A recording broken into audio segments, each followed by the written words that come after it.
Just there we go. So, Jona, thank you so much, Jona Pineda, right? Did I say that correct? Pineda, yeah, easy. Pineda. I'll get it one of these days. Okay. Jona is the CEO, founder of One Set Four. He's also a branding and marketing specialist. He's had some pretty cool jobs in sports with the Fort Lauderdale Strikers, as well as what do I have here? You were a graduate assistant, I think, or communications or something or other a few years Right. back, right? Yeah, that's right. I was Those were a the days, man. Those were the days. graduate assistant at school while I was also pursuing my MBA. Whew, that's a lot of time, but good for you, brother. And thank you again for hanging out with me today. You have a couple different, there's a few things that I definitely want to talk about, but I think, when you and I connected probably a couple weeks ago at David Meltzer's meetup right before the holidays, I know if I'm not mistaken, you came from overseas. You went to Florida. You hung out in Florida for a couple years. You had an account that kept bringing you up to New York, and you said, "Well, best city on earth, might as well go there." So, tell me a little bit about growing up not here in the United States, then eventually migrating yourself over here. All right. Well, yeah. My background, I was born in Colombia, in the capital, in Bogota, which is also a very busy environment, very similar to New York, very convenient in certain ways, where you got your bakery, your barber shop all around the corner uh, within the same block. So as a kid growing up over there, sports was my passion, and I was pretty much a happy kid, always playing outside. And coming to the U.S., that was a big change because when we migrated, for whatever reasons, it was our parents were trying to bring us here for b- better education, right? So it was a different environment in Florida, of course, because it's not like New York where you could move in the train or just walk anywhere. It was a lot of a different environment, so it was a big change. Where in Florida was it? We first moved into Fort Lauderdale, downtown Fort Lauderdale. Ooh, So back then, Fort Lauderdale wasn't as popular as it is now, hmm. or at least the downtown area wasn't. Now it's a very, It's hopping um, now. yeah, it's popping, it's developing, and there's so much new construction and buildings and uh, I guess investments they've done to that community where we used to live. So it's nice. It's always nice to go back and see how much it changes. Absolutely, man. No, and I think my grandparents lived in Florida for a little while. I've never been to Fort Lauderdale. My brother's been multiple times, but I've only heard great things, and I've only heard that there are you can walk down the street and see some of the coolest cars that you'll ever see in your entire life there, and they're just parked right on the curb. You don't really see that too often in New York City, but no, man, that is really cool. Kudos to your parents for being able to do that and giving you guys, as you said, just a little bit some better education to be able to create the lives that you would like, and I think you've done definitely that. So before we get too much deeper into your story, one thing I always want to ask people, with this show, I want to interview people, I want to have conversations with people around sports because it's the most impactful thing on me. Emotionally, I would say, my emotions really waver. If the Mets lose, which is constant, I'm usually sad. If the Giants lose, which recently has been constant, I'm pretty sad. But they control my emotions for better or for worse. So I'm just curious, what is it about sports that you love, and where does the passion from it come? Well, you said it, man. It's emotion, right? I feel like I'm an emotional person, and growing up, I've always been that person, and not until I came into the adulthood, like, did I start to kind of understand the power of it. Hmm. But yeah, that's what I love about sport. Like any sport that you play, there's emotion and there's that passion, and you could find that anywhere in the planet. Absolutely. Yeah. I mean, that's 100%. I mean, you can go anywhere. They're called soccer hooligans, but I'm sure football and baseball have their own version, maybe a less clever name or more colorful terminology. But, I always think it's funny, fan is short for fanatic, right? Like that's what we are. We're fans. We're crazy. We're emotional and we love it. And, so I guess on the topic of emotion, like how have you learned to control your emotions, especially when it comes to sports. So personally, I go back 3, 5, 10 years, my emotional swing was significantly more. I would really ride high, I would really ride low. Now I've finally been able to. It's more, it's not quite as high and low. It changes, but it hasn't been a while since I've been, honestly sad about like very like for a few days depressed about an outcome. But I mean, I guess just to throw it to you, like how do you deal with your emotions, especially, back when you were a kid, and then now that you're a little bit older, you can kind of have a little bit better feel for the world. So, sports teaches you a lot of things. So obviously the emotional aspect of it, I learned to manage it by number one, it was playing it, right? Uh, if you learn to control your emotions during the game, then you might have control of the outcomes of whether you win or lose or tie, Absolutely. or the result of it. And same with coaching. So the second part was coaching the sport. Initially, like when I started coaching, and actually we go back to the Fort Lauderdale Strikers. That's where I got my soccer coaching license. um, I didn't know how to manage certain emotions, so I didn't also have the knowledge, or I wasn't as wise in regards to how to handle somebody else's emotion towards the game, Hmm. right? So that coaching also taught me a lot about um, how to manage that, and those things that I've learned from playing coaching, I've also transferred into the business aspect of it. So understanding why people are passionate, why people get mad, why people are excited, why certain players or athletes perform better under pressure and some others don't. It's understanding those things that have really, really impacted my career in sports. I love it, man. And yeah, I mean, it's good to have emotions, but it's better to control them, right? Like that's kind of That's one thing correct. that a lot of people find out, sometimes a little too late, but most people find it out in time. So I think it's pretty important. So yeah, let's go back to the Fort Lauderdale Strikers. I did a little bit of research, dug a little deep, not too deep, but deep enough, and found out that you did some sponsorship sales for the Strikers, which is pretty cool because that's what I do for Olympic athletes and Olympic properties. So I mean, this was a few years ago now, but tell me about your time there, and how much fun you had, and really what you got to learn boots on the ground with the Strikers. Sure, man. And I'll tell you a little bit about the strikers. They were okay because right now that organization is no longer existent. Like Hmm. they they kind of vanished over time, but they were a very local based community.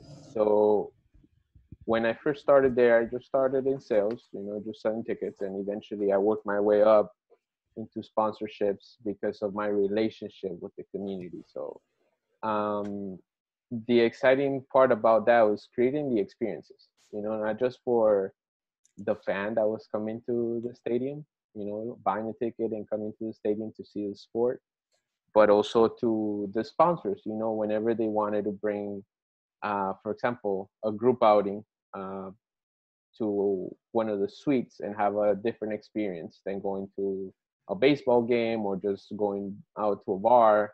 They went out to an actual sporting event. So it was creating value. Hey, baseball's a real sport. What are you talking about? I know it is. I know it's I'm kidding. exciting. I know it's exciting, but you got to understand, like, No, I get it. I get it. there's a sport for different people, right? And uh, there were certain crowds, especially in South Florida, that um, are more like European based or Latin American.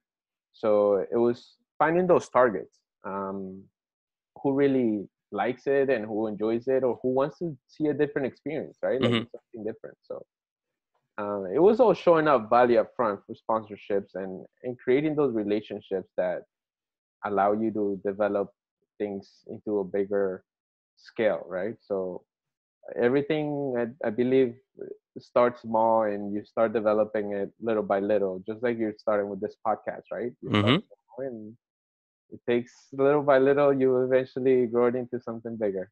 Absolutely, man. That's the goal. And yeah, if we're being honest, I watch a lot of baseball. And I'll be the first person to tell you, if you don't like it, it's super boring. But people in Florida do not care about baseball.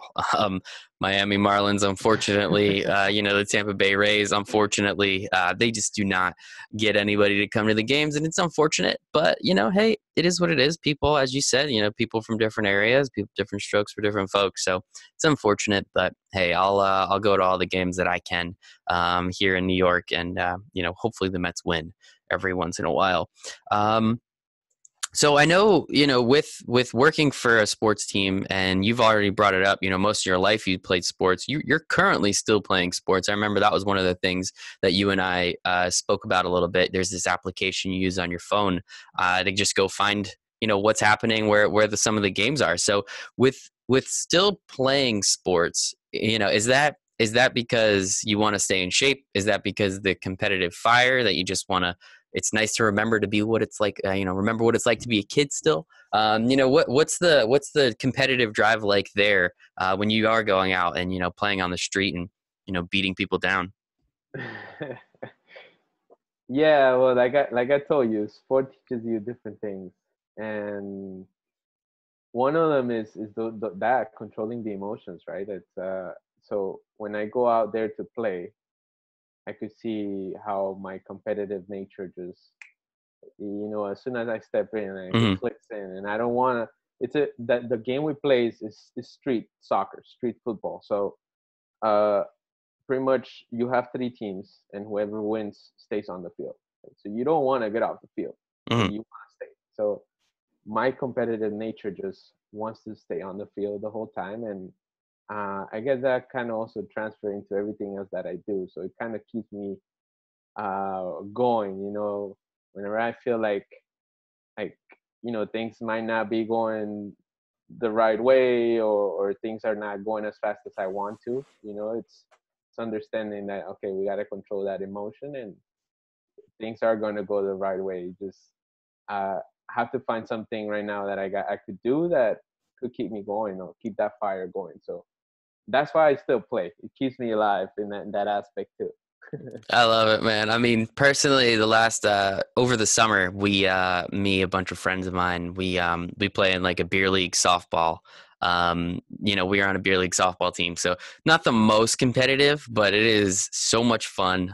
We all have an absolute blast. I think we only won like one or two games this year, but every Thursday we showed up. We were excited. We were ready to go. We'd get our butts kicked, but it was fun every single time. And yeah, man, I totally agree. Being able, you're coming from it from a different angle, but I mean, how have you then, to transition this conversation a little bit, how have you been able to use what you learn on a weekly or a daily basis from sports and be able to apply that to the business or businesses that you're currently running?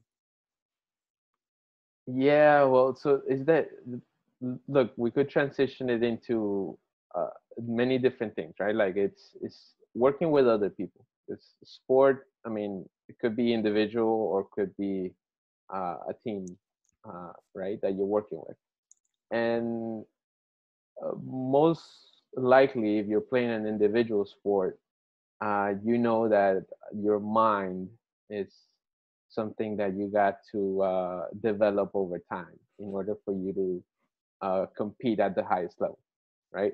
So now at this point where I'm at, it's like, although I do have certain teams that I work with, or team members for these projects, there are times where I'm alone and I need to keep myself accountable. So transferring those things where, okay, when I was an athlete, I knew that if I needed to be at the top, or I wanted to be in the starting lineup, or whatever it is, like, I needed to work on it myself, right?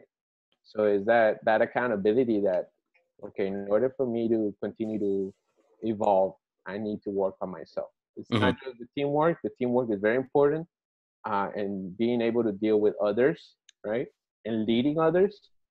But myself is key. So every day I try to feed myself not just the best food. There's certain days where I do cheat. I indulge in certain things, but it's every day trying my best to feed myself the best food, the best content, whatever I'm consuming, it's also eventually going to come out in my work, you know. And if I'm consuming the right things, then my work is going to be at the best that it could be, you know. Absolutely. You make a good couple great points. It's not cheating, it's gamesmanship in sports. I think that's what we like to go with recently, especially with a couple of the Patriots scandals, but that is a whole nother topic of conversation. But no, I totally agree with you. Whatever you put in, you get out, right? Now, whether that's food, whether that's content, whether that's self-preservation or self-improvement. But another thing about, uh, you have to make sure you're on top of your game, right? Because you can make other people better. Just because somebody else on the team isn't doing their job doesn't mean you can't make them better. You improving your skill set will lead to other people being better or doing a better job or understanding the project more. So I think you always have to keep yourself first and foremost. And I don't think that's out of a selfish thing. That's actually out of an unselfish way of living, is by, if you're being the best, then you can go and let other people, through the knowledge you have, through the information that you've taken in, give that to them to improve them along the way. So now everybody, rising tide lifts all boats. So I think that that's fantastic, and you put it in a really great way. So I would definitely like to talk a little bit about, I mean, you technically run two businesses, right? You have Yeah. your marketing and your branding, and then you have One Set Four. So I'll toss it to you. Which one do you want to talk about first? Well, look, we could talk about how the fitness and wellness kind of transitions. They both transition into one another. Hmm. So basically, the strategy of both are bringing value. And Good strategy. yeah, so and the thing with it is, okay, I got the marketing and branding services, but they're pretty much now tailored to small businesses and connecting them with the community, the local community. So you know that it's a big challenge for small businesses to perform sometimes, because usually that small business, you got one person doing 5 different tasks, right? Where one major company has, specialized people on different things. So that knowledge that I've gained over time, I've developed certain systems that allow me to bring into the table for small businesses and connecting them to the community. So one way I connect them to the community is through sponsorships. For example, there's a local baseball team, right, or local football team, or academy, for example, and then you got a real estate company in the area.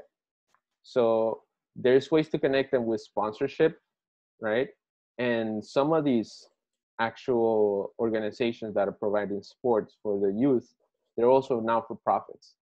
So there's multiple ways that a small business owner could benefit from supporting their local community in sports. And now around that, you create different strategies to also be able to target whether it's digital, traditional, people nearby with that emotional aspect that you're creating. So now, if we transition into the fitness and wellness aspect, it's very similar. It's going from traditional, the experience of somebody, right, interacting at an event, and having a meaningful interaction with, uh, I, I will say, like, other people and another community that's outside of what they're used to. And eventually you're going to be able to connect with them digitally. So to give you a bigger picture on that aspect, I don't know if I've already lost you, but last year we hosted 2 events in Miami. It's called the 305 Fitathon. We did one in January. It's actually around this time, and then we did one in November. Right. The one in January was very intimate, very small, but it created an experience that got people talking about it. So eventually, when the second time around, when we promoted it, we were able to not just connect with those same people and the people that they passed the word on to, but a larger audience. So it helped create a bigger experience, an improved experience, and attract different types of sponsors Mhm. as well. Mhm. So those are the two ways that I kind of connect the same strategy, right? Or see the same way of using traditional in a local community and evolving it into a digital platform or digital strategy. Mhm. So that's for the business part of it.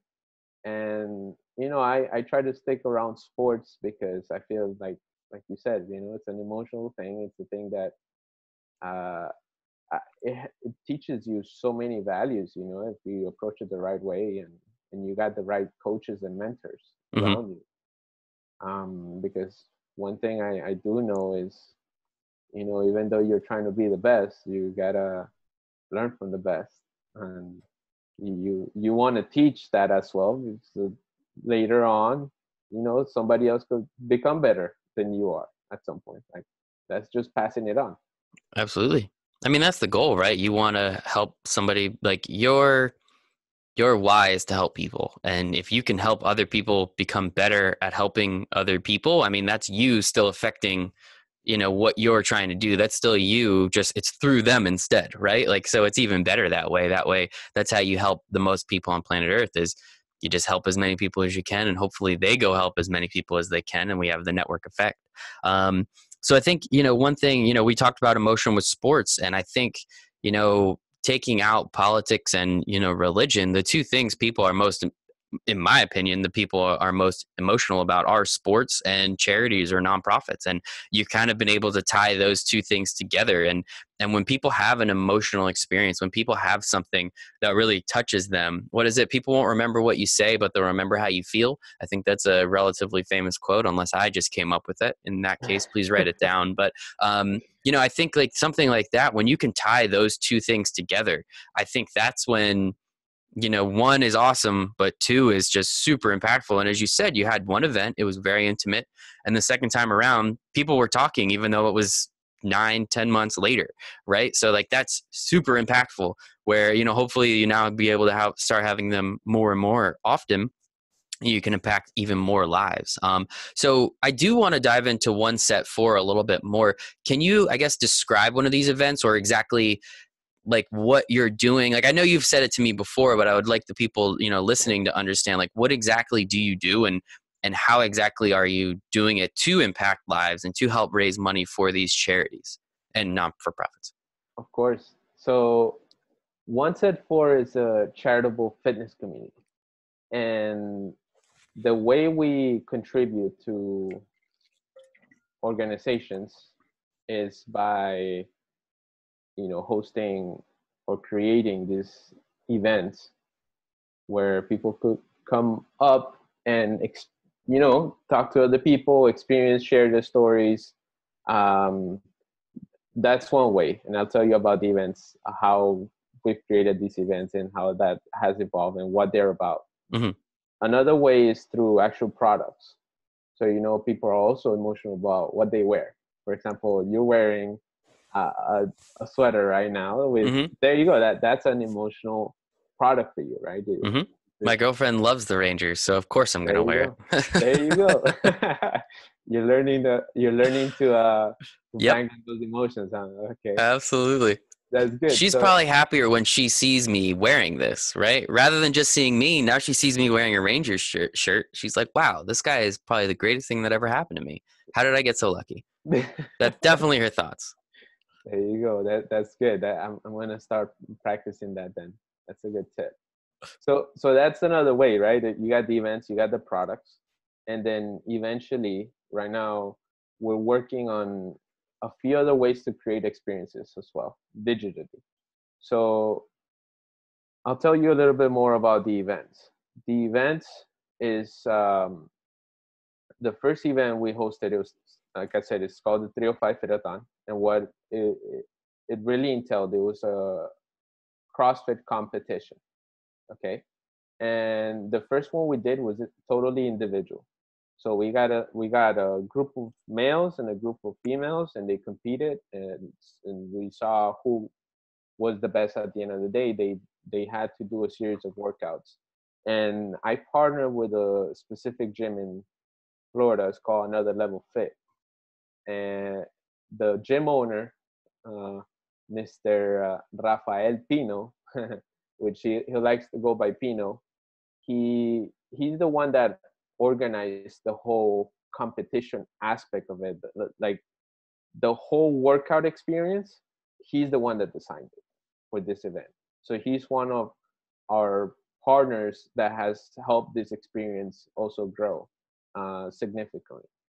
The other part of it is I have two other partners, which is Alejandra Castaño and Jorge Paez, and they help me more with the marketing and the concept of it and the organization for the event as well.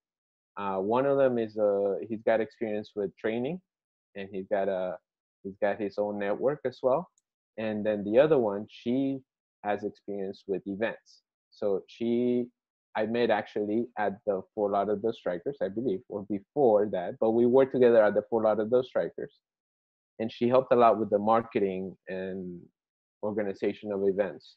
So those are the three major people that have been involved from the beginning. Now, I've had other people that have helped me to put the event together. The organization that we donate the money that we gather from the event is called Nueva Life, right? And what they do is they go to, like, to put it into a perspective, it will be areas, very remote areas in countries like Colombia and Latin America, where people are living in like really extreme poverty. So extreme poverty meaning they have no access to clean water, or they don't have access to water systems, right? They don't have real shelters like what we consider here a home. Like they live under sheet metal, or they create their own little shelters out of uh, mud, and it, it's very different down there. They don't have access to the proper education or health. So these are all different things that they go out there and they help those communities with to develop themselves. So they've gone and they've created systems for water that it helps the people in those areas now to plant their own organic gardens, and they've also donated a lot of materials such as bikes that allows the children to go to school. So it's many different little things that they've contributed to these certain communities. So now the reason we chose that organization is because obviously South Florida is rich with Latin American communities, right? And it's also a passion for me to help these people because I've been there before.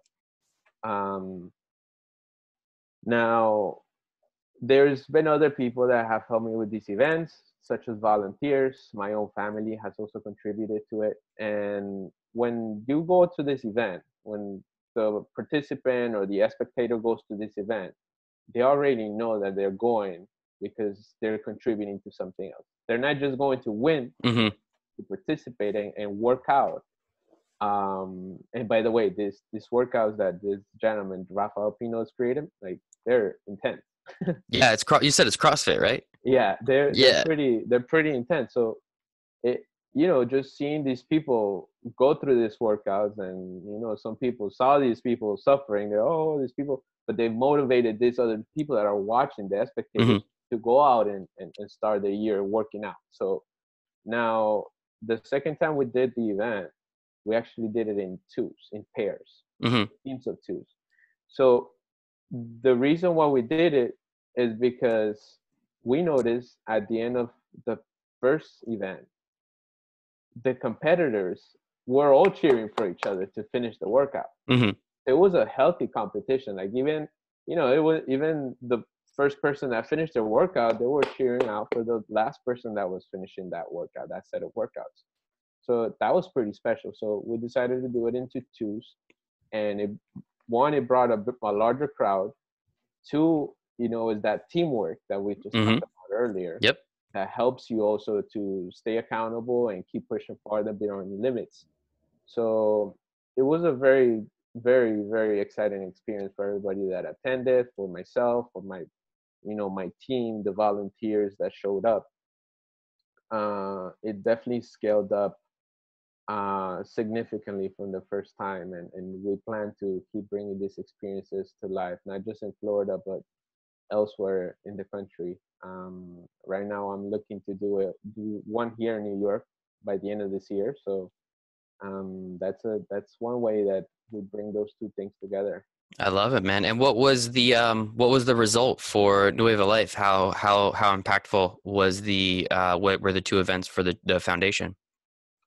They were very, very helpful for them. One, because spreading the word Hmm. is, people knowing about this foundation and what they do. So uh, that's one of the ways to impact the organization. So this second time around, we had a larger group of volunteers from Nueva Life come to the event. So it helped also spread the word out. Kind of people got talking about what it is, what they do, and also about the trips that Nueva Life does as mission trips to these Hmm. communities.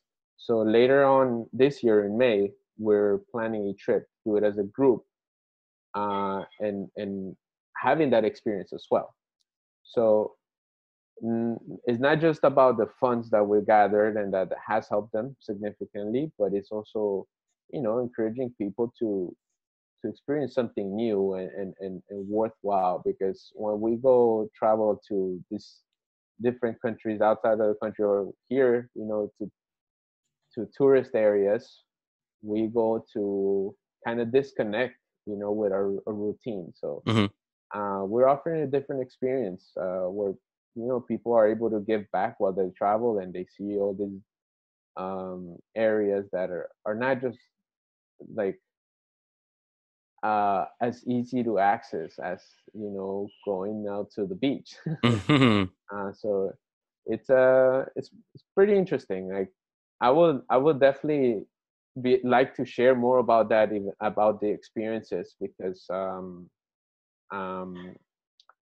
I think it's something that has changed my life the first time Yeah. I did it. And that's Yeah, man. This is your platform. Just tell me. I'll ask the questions. Just keep going. You're good. yeah. Thanks, man. Yeah, that has changed my life. When I went the first time, I went after we did the first event, and so the event was in January. Right after the event, I went, and I went with a photographer, which is my cousin in Colombia, and she helped me document what the volunteering experience was.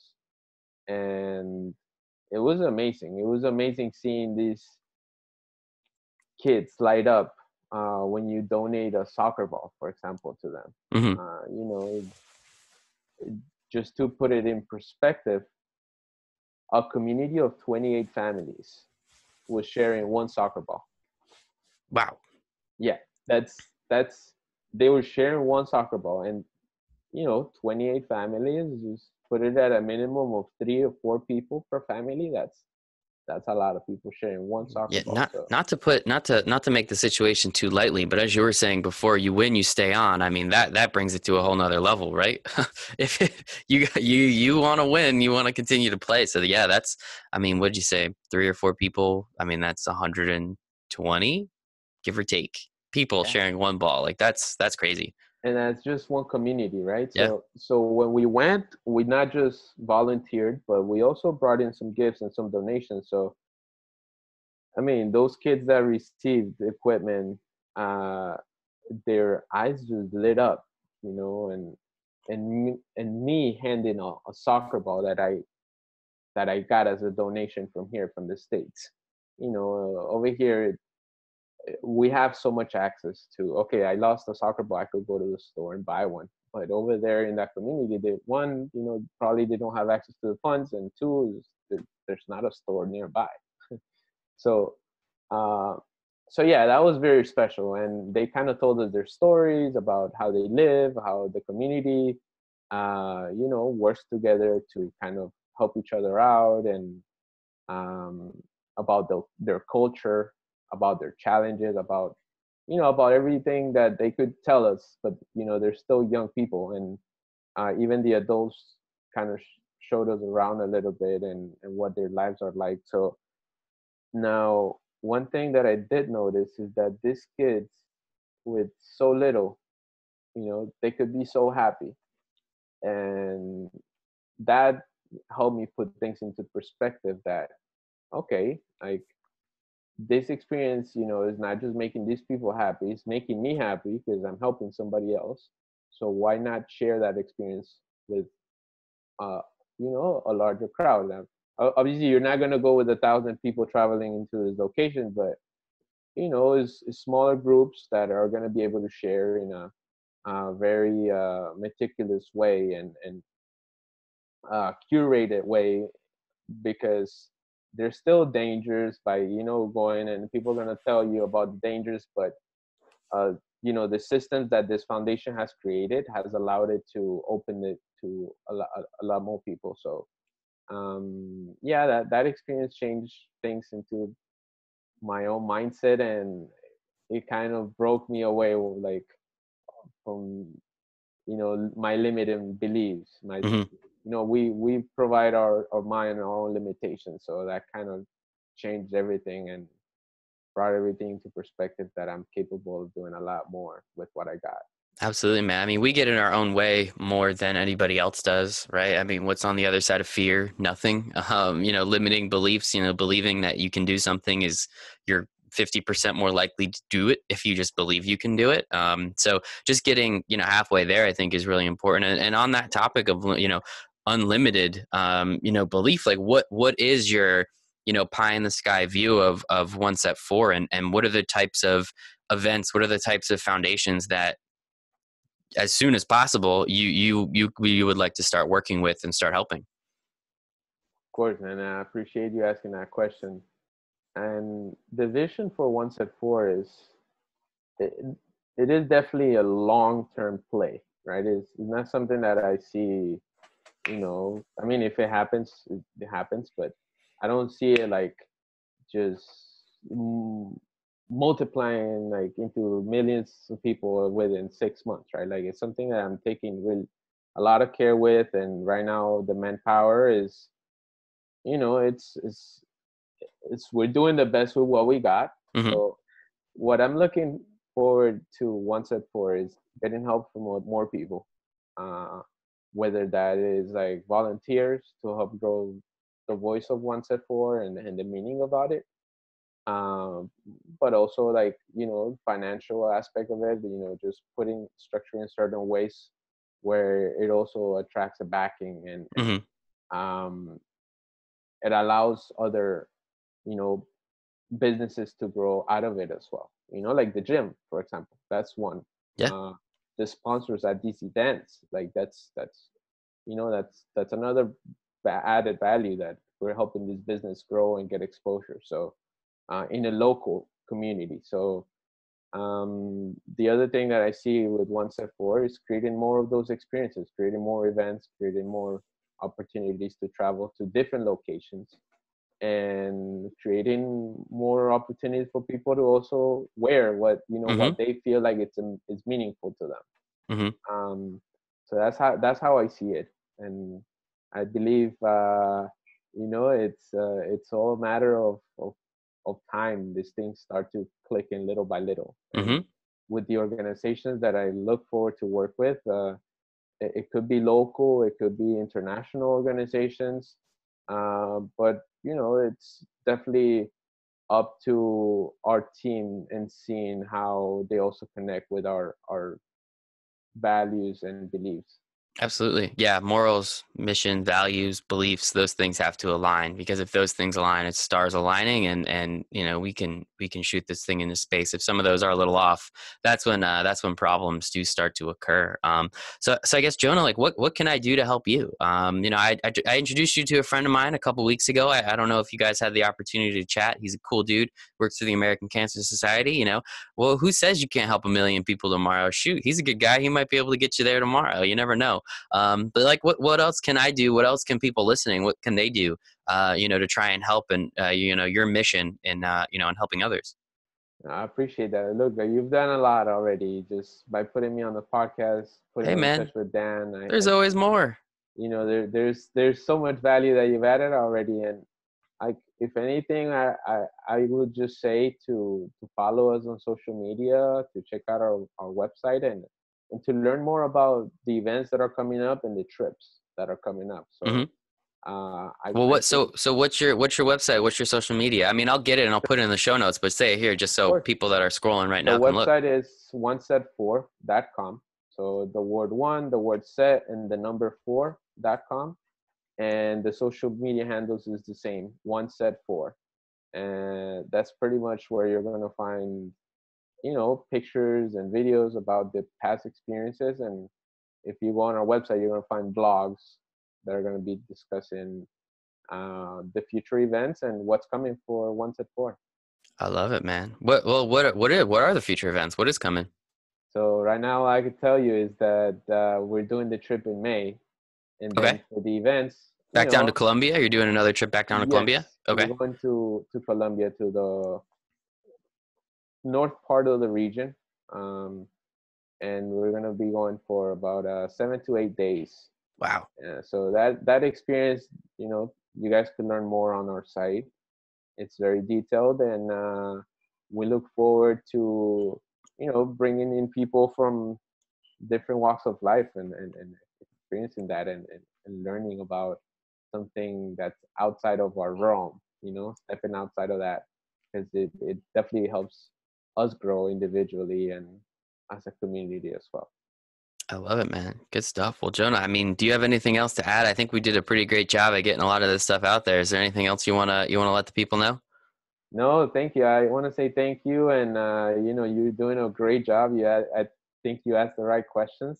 Thank you. I'm excited for the upcoming episodes. Yeah, man, it Definitely should be gonna speak soon. fun. As I told you before, I'm trying to get about 200 between the two podcasts that I do. This one where it's more general about people who love sports and why they work in sports, and the other one I have, with my business, I help Olympic athletes and Olympic properties. So that one is very Olympic focused, which is a lot of fun, and hearing their stories are incredible. But I thought, why limit myself to who I talk to? I love talking to them, but I love talking to you too. So shoot, let's just have a couple of them, right? So, good stuff, man. Well, sincerely, thank you for your time. It's the only thing we don't get more of, so I appreciate you giving me some of yours, and thanks for the story. And excited. Hopefully, a couple people out there listening will be able to impact your life a little bit more, and maybe you've already impacted theirs. Awesome. Thank you, Michael. Appreciate that.